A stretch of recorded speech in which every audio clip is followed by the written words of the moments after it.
Systems louder.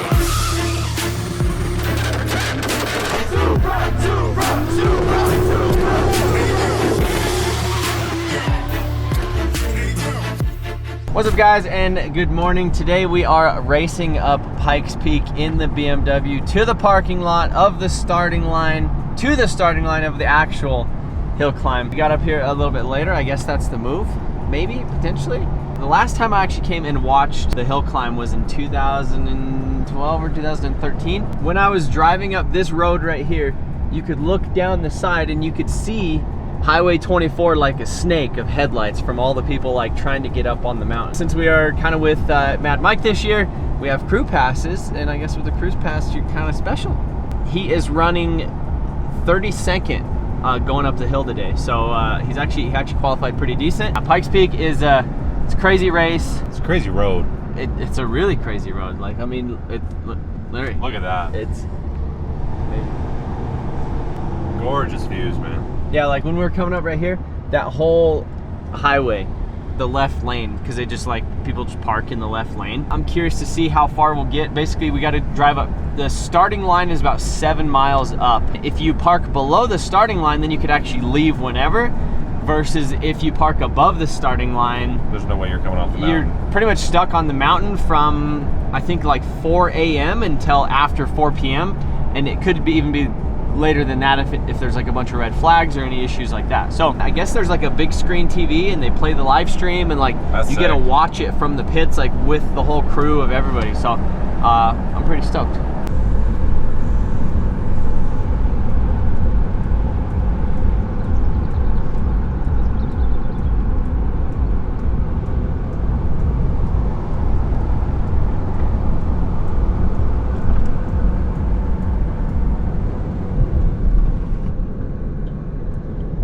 Park right here and walk up.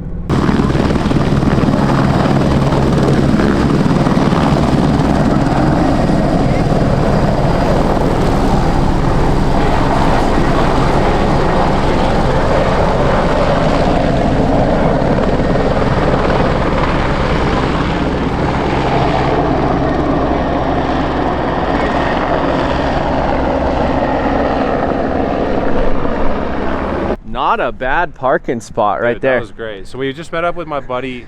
We were turning around because they were turning us away. We met up with my buddy Edgar with EV Films. Shout out EV Films. Go follow him on Instagram. But he hooked us up because he was parked like this, and then he literally just moved off to the side, and then we just moved off to the side with him. So it literally saved us about 4 miles of walking. It's so quiet right now, but here soon it's gonna be ripping up the mountain. GR Corolla, buddy. Not too bad. Where's he from? Illinois. Look at that Beamer right there. Dude, that thing is sick. Big brakes. Too bad these things only came in 4 cylinders. 4-cylinder diesel and 4-cylinder. What an absolute L. What is it? It's the N47 or yeah. But that thing needs, like, if that had a B58 in it, buddy, that would be sick. This guy, they wanted to level out their unit, so they parked on a branch so they could sleep in the back of their Pacifica. That's another nice nice unit. That's a sick unit. Look at those wheels. Those are kind of cool. Those are tight. Huh? Hey, don't you have one of those? Look at that RSX right there. I like that RSX. That's not a bad unit. It's wait, what? Dude, it's right-hand drive. Is this a true Type R? Ever since I got rid of my last RSX, I've really been wanting to build another one. I've always wanted to build an RSX, and the one that I bought to build, I sold. And then the one that we did buy to build and we took to the road course, when we did the VIP giveaway, he chose the RSX. We might need another RSX. You winded there, pal? No. Are you winded? No, I'm actually doing great. Because you got them long legs. We're kind of in the pit area. Look at that unit. That is sick. That is dope. That's the Toyo Tires unit right there. Paddock. Hi, good morning. Good morning. Very excited. Yeah? Did you sleep last night? Yeah. So we are here 1:30 a.m. Yeah. And then we sleep here. Yeah. We are around 9 a.m. Yeah. We will start. Cool. Okay, cool. Nice. I'm excited. Oh, okay. I don't know how about you guys, but I'm a big P car fan. Buddy, are look you a at P that car fan? enclosed ramp truck. Wait, what? Enclosed ramp truck. That is tight. You got the toolboxes on the bottom. You got the ramp truck. Buddy, I'm a big fan of that. That's sick. I've never even thought of that. I have a party bus, which is kind of similar to an enclosed ramp truck. Yeah. You know that scene on Cars where like he's rolling into the city and there's like live in the high, you know, and there's like music and all kinds of stuff like playing in the thing, and there's like windows. Imagine my party bus where you could see the car sitting in there and there's like a party going on as you're like wherever you're going. It would be easier to convert it to like a ramp truck than it would to convert it to an RV and then tow a trailer. Look at the ramp door. It folds down and it's got like a 2-stage ramp door. That's sick. That is sick. That's so tight. 718, whatever that is. I would like one of those. I think I want to build one. So the background on my phone right now is a GT4 RS. I should probably start adding a couple to my list on the auction. Imagine that. My GT4 RS.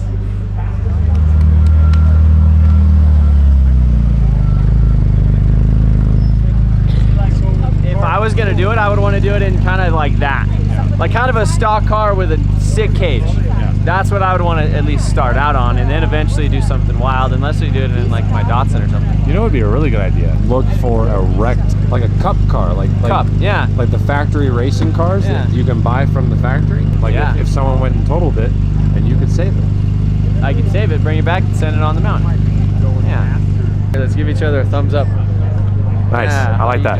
All right guys, so we're up here on the mountain and we found Cole, and he has this crazy R35 GTR, and it has kind of an unconventional engine swap. So what is this thing? It's the most unconventional engine swap. It's a Ford Power Stroke wedged into an R35 GTR. So a 6-liter Power Stroke, which some people say is like the most unreliable, but I think it's kind of the most reliable one because you can fix everything. The problem was people would hot rod them incorrectly, and you know they had issues from the factory, especially when you start modifying them. But you address those issues, you bulletproof them, and they really are super solid engines. And they're fast. They make tons of power. So this made just over 1,000 horsepower with the nitrous, 1,700 foot-pounds of torque. So wow. 1,700. That's wild. It could pull the house off its foundation kind of thing, and it's just an absolutely wild ride. So we compete in another R35 similar to this as far as aero and tire size and stuff like that. And we took everything that we learned on that and just applied this to it. It originally started as an April Fool's joke about putting the 6-liter in it. This originally started life as the Cobb Tuning Time Attack GTR a very long time ago. This is the chassis that I first ran here in 2015 at Pikes Peak with the gas engine, and then we continued to run it for a few more months, and then we retired this chassis. We built a new car. This chassis sat around for a few years until the April Fool's joke started, and we made it happen. He has a 4R100 transmission, so no dual clutch, no all-wheel drive, literally sending all that torque to the rear wheels via a 4-speed. 4-speed automatic, Winners with a quick change rear end in it. Very traditional. I think the most creative stuff we had to do was related to the cooling system and management. When you run that much power, that much boost, and that amount of G-forces, the oiling system has been the biggest difficulty, because nobody, when they're designing the Super Duty, they're like, oh, nobody's pulling over a G of lateral cornering force. So we actually had to program sensors in there. I get red warning lights when I pull over a G of lateral force. It'll easily pull a G1.5, so I have to dial it back in order to keep it from starving. So it's been the #1 development thing, oil system and cooling system. And there's no air to cool up here, so we do it with added capacity. It's like a giant heat sink. So we add coolers on coolers on coolers, and we're just buying more time because you can only remove so much heat. So it has a 24-gallon water tank, takes 26 liters of oil. It is just an absolute beast. Wow. Yeah, 5,000 pounds is what it is.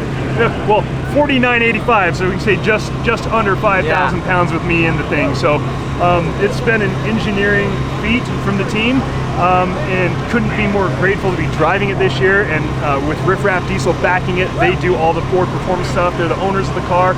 They invited me out to come and drive the thing, and the shop I run built it. So it's been a pretty wild ride. Last year we found the limits of that oil system, didn't complete a run. To drive it at speed, the car can go much faster than we want it to go for short periods of time. And so in order to manage a whole run, we have to stay under certain temperature thresholds and certain G cornering thresholds. Yeah, it's easy to make all that power on the dyno, but imagine that for 12 minutes or under 10 minutes going up the mountain at 12 miles, you know, with all the G-force. That's absolutely crazy. What time are you guys hoping for on the mountain?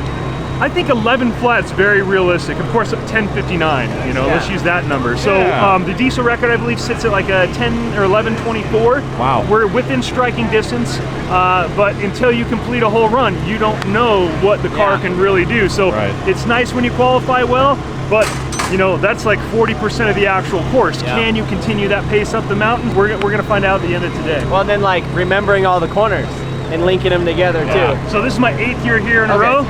I don't remember all the corners. I drive what I can see. You know, you get overconfident here, you think you know where you're going. I've seen it bite a lot of really talented people here. Managing yourself mentally as well, and having realistic expectations for your speed. I have a lot to learn from the veterans here that have 20 plus years, and I'm constantly trying to learn and improve. But this place is unlike any other race in the world. It's a very special place. You want a tour? Let's give a tour. I want to see it. Let's start with turbos, because turbos are rad. Everybody likes turbos. We put the big one back in here. Wow. Oh, there's 2. Oh yeah, compound turbo system. Because you know one's never enough. You look where it's wedged, you're like, well, how's air getting to it?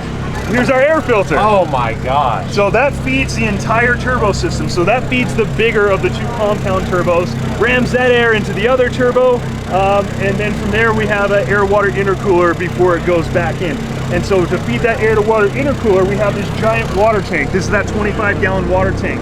It's split, so half the tank is for the intercooler, the other half is for cooling other components of the car. On top of that, you have our diesel fuel cell, and then we have our catch tank breather can for the dry sump oiling system. Right here, you'll see a couple nitrous bottles strapped in. Oh, the boys are getting them ready right now. Oh yeah, right there. So if you've ever watched Fast and Furious, you want 2 of the big bottles. And that's how we live our lives around here. I like that, I like that. We have a waterfall style duct into the rear window, or where the rear window would be. And that feeds 3 different radiators in the rear. So we have 2 sideways and 1 in the back, fans on all of them. Oil cooler, big heat exchangers down there for the transmission, multiple water pumps. I believe there's 4 on each side there, 2 there. This thing's crazy. Like wild. Insane downforce from the triple element rear wing. Look how big that is. 4-speed automatic is in this removable transmission tunnel. We were able to get a programmable paddle shift on it. Still has the good old-fashioned mechanical if the paddle shifts aren't working. One of the most impressive things in this is the data acquisition system. So it's owned by Riff Raff Diesel, and they're trying to extract all the data out of the 6-liter to make the baddest 6-liters on Earth. In doing so, we have a Motec data acquisition system there, as well as an AIM dash here, AIM PDM. Let me show you some of the sensors and show you all the data that we're pulling out of this thing. So we've got things like water injection, dry sump lines, pressure sensors. We have separate pressure sensors, so the 6-liter uses oil to fire the injectors. That's a big deal. It also uses the same oil feed to feed all the main bearings, and we found the limitation of that system, so we had to actually split the system. So we have one series feeding the injectors and the other one feeding the bearings, and we control them independently. You see our water radiator up here in the front, pressure sensors, we've got nitrous, water pressure, oil pressure on each bank, temperatures pre and post every single cooler, so we can test the efficiency of all the coolers. That's crazy. That's insane. Nobody's pushed harder on a 6-liter diesel than Riff Raff has, and it's all about making that platform even cooler. So Power Strokes will be cool for the rest of time, in my opinion. I'm a big Power Stroke guy. Like my first truck was a 7.3. I messed with a lot of 6-liters. Now I have a 6.7. What did you guys tow this up here with? Was it a 6-liter? 6.7. Yeah. Yeah, you know, the cowboy Cadillac. You gotta have something comfy. My shop truck's a 6-liter, and it's a tow pig. You know, it's just making laps with it around the country with a trailer behind it. So, you know, we trust it to tow our stuff around as well. But it's amazing how hot rod they can be. The first time I had my, truck all built up, I picked up my kids from school with the wife in the car, put on that race map, scared the family for a second, and then the kids are like, let's do it again. They had no idea that a Ford Power Stroke could go that fast. So it's pretty insane what they do, and you put it into a car platform like this, and you really get to see what the engine's capable of. I always wanted to put one in a Crown Vic. Well, we got some tips and tricks for you when you go and do it. No, I definitely want to do it. The other thing I wanted to put one in was a Ranger. Well, hell, it fits in a GTR. I know, that's kind of like, man, if it fits here, it might as well fit in the Ranger. Exactly. So, this thing is super sick, and good luck on the mountain today. Thanks, man. I hope to make it to the summit. Yeah, definitely, man. Appreciate it. Yeah, absolutely. Thank you. Hey, how you doing? You got in. What time did you guys get here? Oh, we left our house at 6:30. Oh, okay. And then it was sweet? We just drove right up.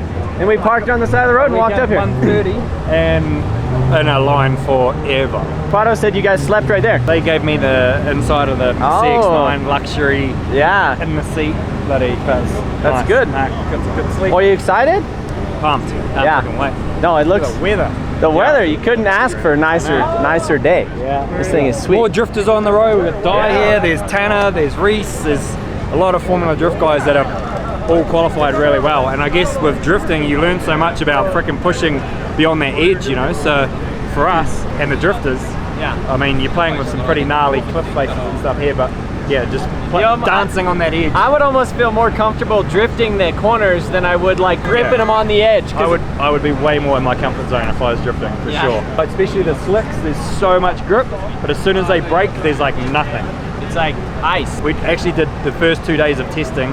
I say like days, but they're only 2 runs per day. 5 o'clock in the morning till 8 a.m. is our test. So we've had two passes on each section, but we were running the wets even on the dry, just because it felt like there was a lot of grip, and when it broke traction, it was consistent. And then it was Reese Millen was like, dude, you're not going to make it to it's going to be dry on Sunday, and those tires will not last to the top. You'll cook them, you'll run out of grip, you'll run out of tread, and then you'll just be frustrated the whole top of the section, which is the most dangerous, the fastest, coolest, biggest drops. And we'll see you at the top for some donuts. Yeah. All the drivers are all going to meet at the top. It's a traditional thing to do here in Colorado. Obviously you guys probably know that are local, but you're at Pikes Peak, whether you're a tourist or you're a racer, you get to the top, they bake some fresh donuts. They're kind of flat. Sometimes they are. They used to not rise because of the yeast, so they would be kind of like flat donuts. Well, last year I came down here, Ken Block got us to come down and he said, bro, just absorb as much as you can for this year. And we had donuts that year. Had one at the top. I saved the other one for later, came down here, opened the box, and it freaking shriveled up into a little rock. So I don't know if that's because of the altitude change. I was like, what happened to my donut? So yeah, I'll eat them both at the top today.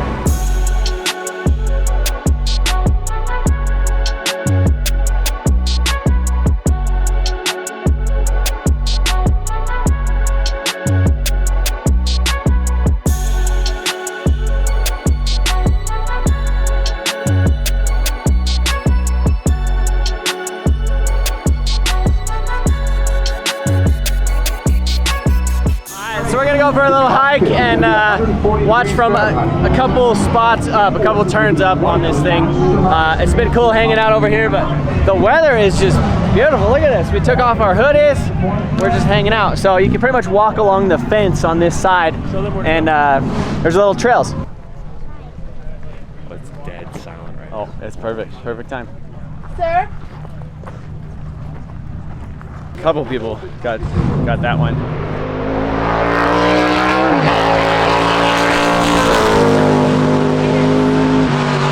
My phone out, god damn it. You're supposed to say, wow. Wow. All right, do that again. Wow. Sir? There's some people with some hammocks down there. We didn't bring chairs. We didn't bring the cooler. Yep. We didn't bring jackets. I think jackets. What else do We you didn't need? bring jackets. We have at We have least. waters. We have 5 waters. Oh, you got waters. Okay, that's good. There's beef jerky. We got We snacks. have snacks. That's fine. then. Somebody See? has to be an Just carrying adult. this for fun. Look, they got a freaking wagon, a wagon and a pop-up tent. That is the move.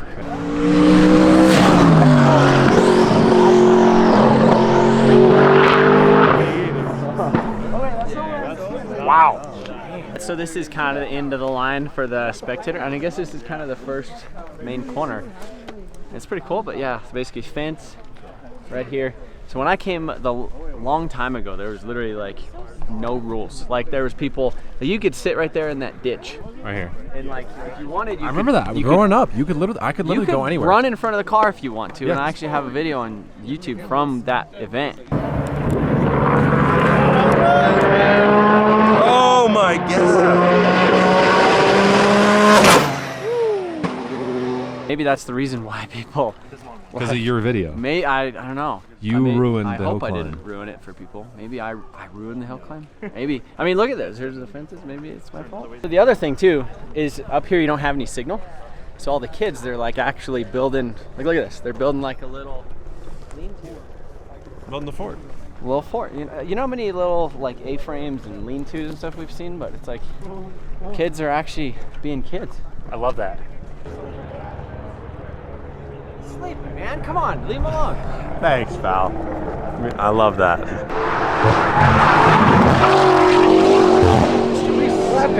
Moving.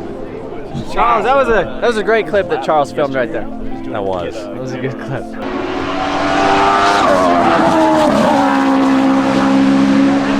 That's fast. That's tiny and fast.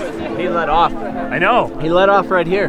Would you let off? I don't know the course. I can't say yes. I don't know. I don't know either. Like, I might have let off there too. That's about 97 turns too many for me to remember right now. So, no, he's got this. That was crazy.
And there is Mad Mike. I mean, and he is mad. I mean, he's just a crazy fun guy to be around. And I was talking to him a couple days ago and said, "How's it going? What's your plan for race day?" And I think he's much like some of these other guys. Mostly comes from a drifting background. So he had, I'm just going to try to keep the thing pointed straight. We'll see what happens. And he was driving a little crazier than I would have expected, but he's keeping it under control now. He's not cooking those rear tires too bad. It doesn't look like.